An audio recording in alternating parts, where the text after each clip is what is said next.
नमस्कार। बधाइयों और आलोचनाओं का कभी ना रुकने वाला सिलसिला, हिंदुत्व और विकास को साथ ले चलने का दावा, 7 साल से लगातार मुख्यमंत्री की कुर्सी पर, और अब नैनो का तमगा। गुजरात के मुख्यमंत्री नरेंद्र मोदी इस समय हमारे साथ हैं। नरेंद्र भाई, आपका बहुत बहुत स्वागत है चक्रव्यूह में। धन्यवाद भैया।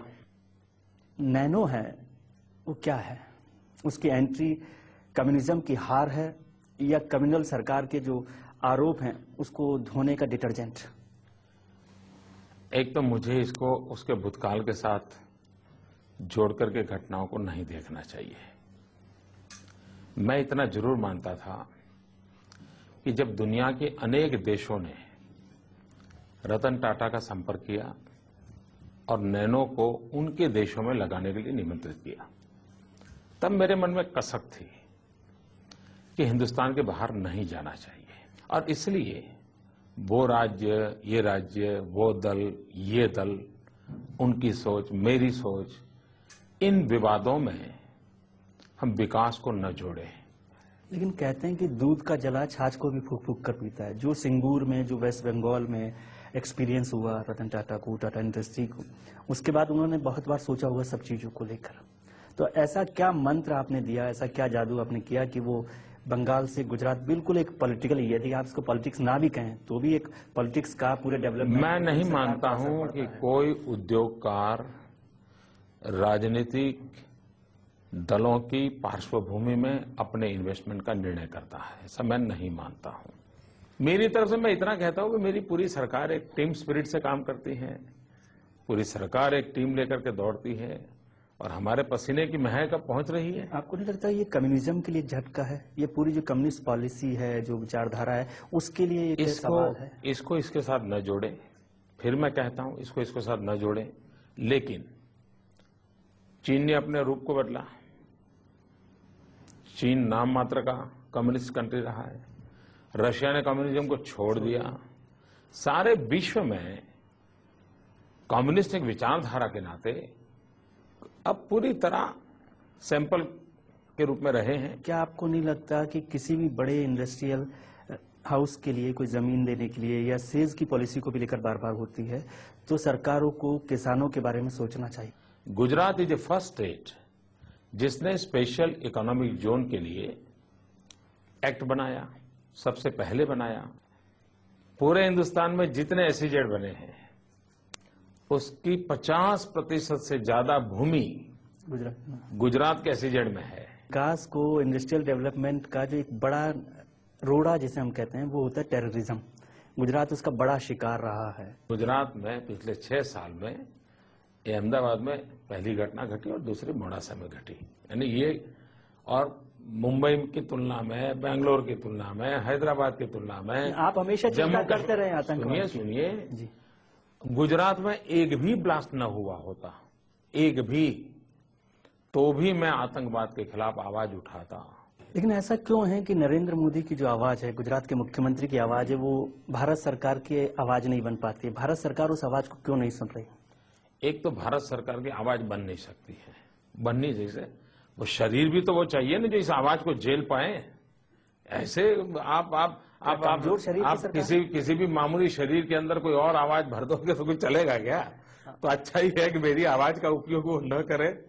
वे अपनी नीतियां बनाएं, अपने तौर तरीके अपनाएं, मुझे उसमें कोई इतराज नहीं कि उनकी अपनी एक राजनीतिक विचारधारा है, उनके दल। आप कमजोर सरकार कह रहे हैं, लेकिन तो वोट बैंक पॉलिटिक्स जहां पर हावी होगा वहां आतंकवाद के खिलाफ लड़ने का सामर्थ्य आ ही नहीं सकता है।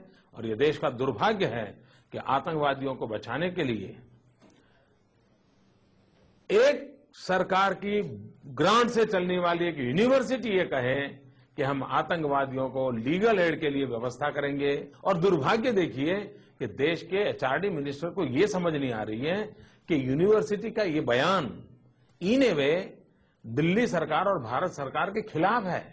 ये पकड़ने वाली सरकार दिल्ली की है, कांग्रेस की सरकार है, उसने पकड़ा है और तब जाकर के वो लीगल एड देने का कहते हैं। मतलब अर्जुन सिंह को ये समझ नहीं है कि वे खुद की सरकार के प्रति अविश्वास का प्रस्ताव रख रहे हैं।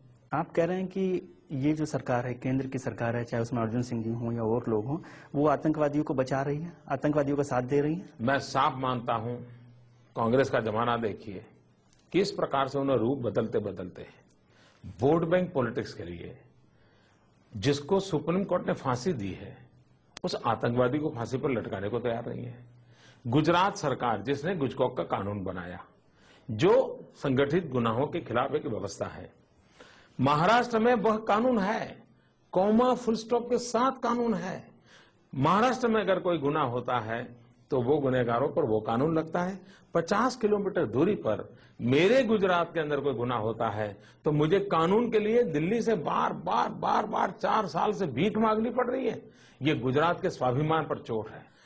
कोई कहते हैं अरे भाई कानून था तो भी आतंकवाद आया था, फलानी जगह पे हमला हुआ था, ऐसा एक तर्क देते और देश भर में चलता रहता है। सब नेता ये तर्क देते मैं हैं ये जब आपके पास सबसे सख्त कानून मैं आपको पूछता हूं कि भाई हत्या करना गुनाह है कि नहीं है? उसके लिए 302 की धारा है कि नहीं है? उसके बाद भी हत्याएं होती है कि नहीं होती है? दिल्ली में तो कितनी मात्रा में होती है।